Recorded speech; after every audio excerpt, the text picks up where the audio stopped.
The restaurant's private dining room buzzed with congratulations. My daughter Maya sat at the head of the table, her valedictorian sash draped perfectly over her navy dress. Extended family members filled the space, their phones out to capture what should have been a celebration of her academic achievements.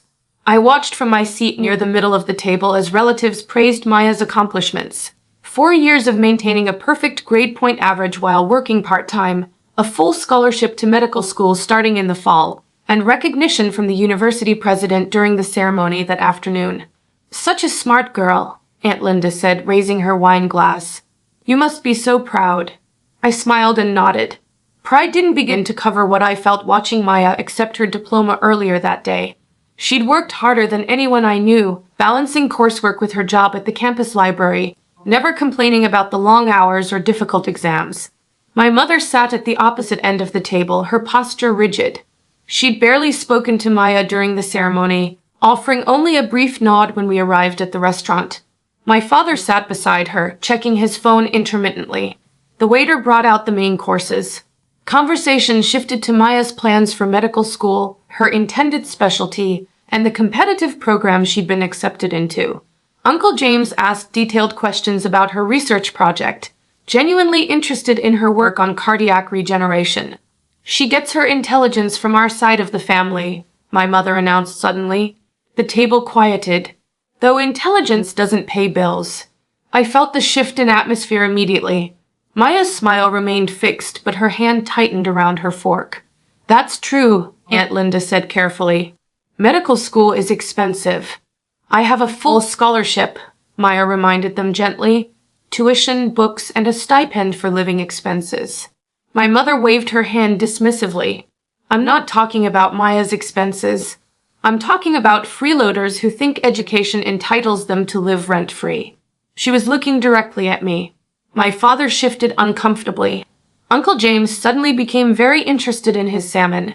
The cousins exchanged glances, unsure whether to intervene or stay silent. "Mom," I said quietly, "this is Maya's celebration dinner, which makes it the perfect time to discuss adult responsibilities," she continued. Her voice carried that particular tone I'd heard throughout my childhood, the one that brooked no disagreement. "You're 42 years old. You have a college degree. Yet you still live in our house, contributing nothing." The waiter approaching with the wine bottle stopped mid-step, read the room, and retreated. "I contribute to the household," I said evenly. Maya's eyes met mine across the table. I gave her a small shake of my head. This wasn't her fight. "Grocery shopping occasionally doesn't count as contribution," my mother said. "Your father and I have been discussing this. We've been more than generous, allowing you to live rent-free while you raised Maya. But she's graduated now. She'll be moving to her medical school housing.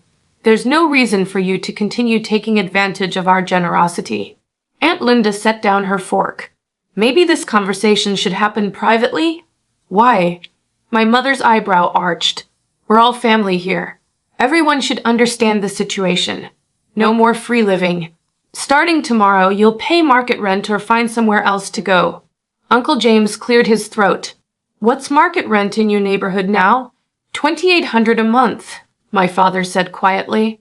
He looked uncomfortable but didn't contradict my mother. "That's fair for the area." I reached for my water glass, taking a slow sip. Maya had gone very still, her valedictorian sash suddenly seeming like a mockery against the tension filling the room. "That seems reasonable," Aunt Linda said, though her tone suggested she was trying to defuse the situation rather than agreeing. "Everyone should contribute to household expenses." "Exactly," my mother said. "We've carried the financial burden long enough. 42 years old and never owned property, never built equity. Living off family charity." The cousins stared at their plates. Uncle James signaled the waiter for more wine. "I think that's fair," my father added, finding his voice. "You've had plenty of time to get established.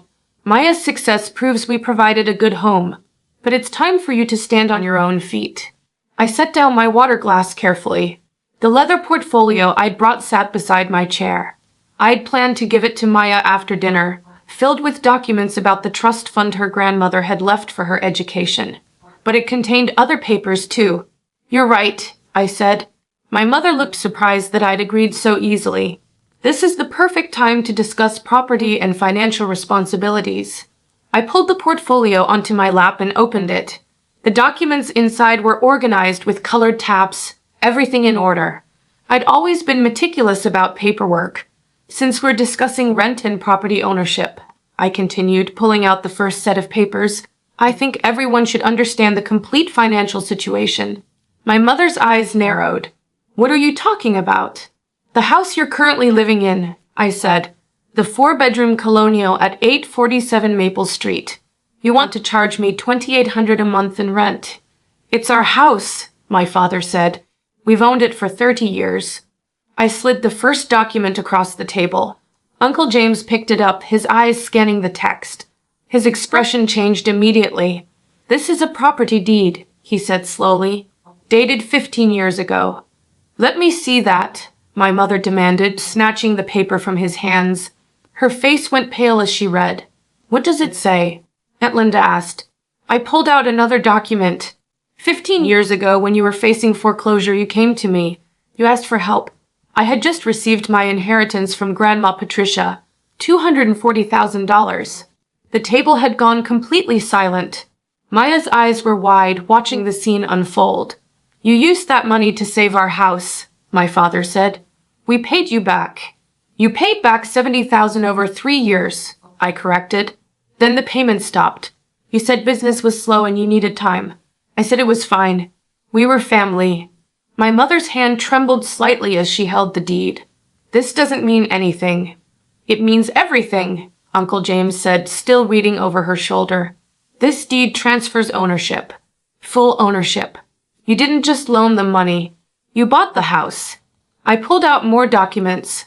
Bank statements showing the mortgage payments I'd been making for 15 years, property tax receipts in my name, insurance policies listing me as the owner. Every piece of paper meticulously filed and documented. When you couldn't pay me back, I explained, we agreed to a different arrangement. You transferred the deed to me. In exchange, you could live there rent-free. The agreement was clear. I would cover the mortgage, taxes, and insurance. You would maintain the property. It seemed like a fair solution that kept everyone housed. Aunt Linda leaned forward to see the documents. You've owned their house for 15 years? The mortgage will be paid off in 3 more years, I said. I've been making payments of $1,800 monthly, plus property taxes of about $6,000 annually, plus insurance. Over 15 years, that's roughly $430,000 I've invested in that property. My mother's face went from pale to red. You never told anyone. You asked me not to, I reminded her. You said it would be embarrassing if people knew you'd lost the house. I respected your privacy. My father stared at the documents spread across the table. We assumed. You assumed I was living off your charity, I finished. When actually, I've been providing housing for you while raising my daughter and working full-time as a database administrator.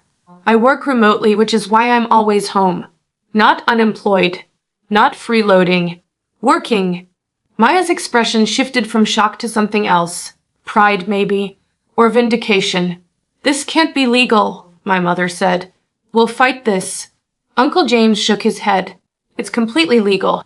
I can see the notary stamps, the county registrar marks. This deed is legitimate and recorded. I pulled out one final document. This is from my attorney. I had her draw it up last week just in case this conversation happened. It's a formal notice regarding the property at 847 Maple Street. My father reached for it with shaking hands. As he read, his face crumbled. What does it say? My mother demanded. It's an eviction notice, he whispered. 30 days to vacate the property. The dining room erupted. Aunt Linda gasped. The cousins started talking over each other. Uncle James held up his hands for quiet. You can't do this, my mother said. We're family. You just demanded I pay $2,800 a month in rent, I said calmly. At my own house. In front of my daughter on her graduation day. After years of letting you believe you were supporting me out of generosity. We didn't know, my father tried. If you just told us. I did tell you, I said. Every year when I filed taxes. Every time the insurance needed renewing. Every conversation about the property. You chose not to acknowledge it because it was more comfortable to see me as dependent on you. Maya finally spoke. Grandma, you've been telling people for years that Mom lives in your house rent-free. I heard you at Thanksgiving, at parties, at my high school graduation. We thought it was true, Aunt Linda said weakly. You thought what was convenient, I corrected. Nobody asked questions. Nobody wondered how a database administrator with a steady income and an inheritance could possibly need housing charity. The waiter appeared cautiously with dessert menus. Uncle James waved him away. So what happens now? My father asked. Where are we supposed to go? I gathered the documents back into my portfolio. You have 30 days to find alternative housing. The property will be prepared for sale. Given the market value in that neighborhood, I expect to clear about $600,000 after the remaining mortgage is paid. My mother's hands were shaking. This is revenge. Over one comment about rent. This is about 15 years of disrespect, I said. 15 years of being treated as a burden while funding your lifestyle. 15 years of watching you take credit for providing for Maya and me while I paid the bills. We raised you, Mother tried. Doesn't that count for something? It counts for the 15 years of free housing I already provided, I said. But respect is a two-way street. You demanded rent at my daughter's graduation dinner in front of family without any acknowledgement of reality. Uncle James cleared his throat. For what it's worth, I think you've been more than fair. 15 years of free housing far exceeds any childhood debt. Don't you dare take her side, my mother snapped. I'm not taking sides, he said. I'm reading legal documents and doing basic math. She's been paying your way for 15 years. She has every right to stop. Maya reached across the table and squeezed my hand. Can we go home now? I nodded and stood. I think we're done here. Wait, my father said desperately. Can we talk about this? Work something out. You had 15 years to acknowledge reality, I said. You chose pride over honesty. Now you have 30 days to find housing you can actually afford. Aunt Linda started crying quietly. The cousins looked everywhere except at my parents. This will destroy us, my mother said. Everyone will know we lost our house. Everyone already knows, I said. They've known for 15 years. They just didn't know you were pretending otherwise. I helped Maya with her coat. Her valedictorian sash caught the light as she adjusted it. Congratulations again, sweetheart, Uncle James said to her. You earned everything you achieved. Thank you, Maya said. And thank you for always treating my mom with respect. We walked out of the restaurant together. Behind us, I could hear my mother's voice rising, my father trying to calm her, Aunt Linda attempting to mediate. In the parking lot, Maya turned to me. You really own the house? I really own the house, I confirmed. And you've been paying for everything this whole time? Everything. She hugged me tightly. Why didn't you ever say anything? Because they're still my parents, I said. And I hoped eventually they'd see me clearly without needing to be forced into it. But they didn't. No, they didn't. We drove home in comfortable silence. The house at 847 Maple Street sat dark when we pulled into the driveway. My parents wouldn't be back for hours, probably staying at the restaurant, arguing with relatives about the unfairness of it all. Maya headed upstairs to change. I sat in the living room I'd been furnishing and maintaining for 15 years, looking at family photos on the mantel. Pictures of Maya's childhood, of holidays and celebrations, all in a house my parents believed they owned. My phone buzzed. A text from Uncle James. Your attorney's contact info? We should talk about fair market rent for their next place. I'll help them find something realistic. I sent him the information. Then I opened the portfolio again and looked at the final document I hadn't shown anyone. An offer from a property management company to rent the house for $4,200 a month once my parents moved out. More than enough to cover the remaining mortgage and finally start building actual profit from my investment. Maya came back downstairs in comfortable clothes, her sash carefully hung in her closet upstairs. Do you think they'll really leave? They'll leave, I said. The law is very clear about property ownership. Good, she said firmly. You deserve better than how they treated you. I pulled out the other half of the portfolio's contents. Speaking of what you deserve, Grandma Patricia left you a trust fund for medical school. Even with your scholarship, you'll need money for living expenses, equipment, maybe a car. Her eyes widened as I showed her the balance.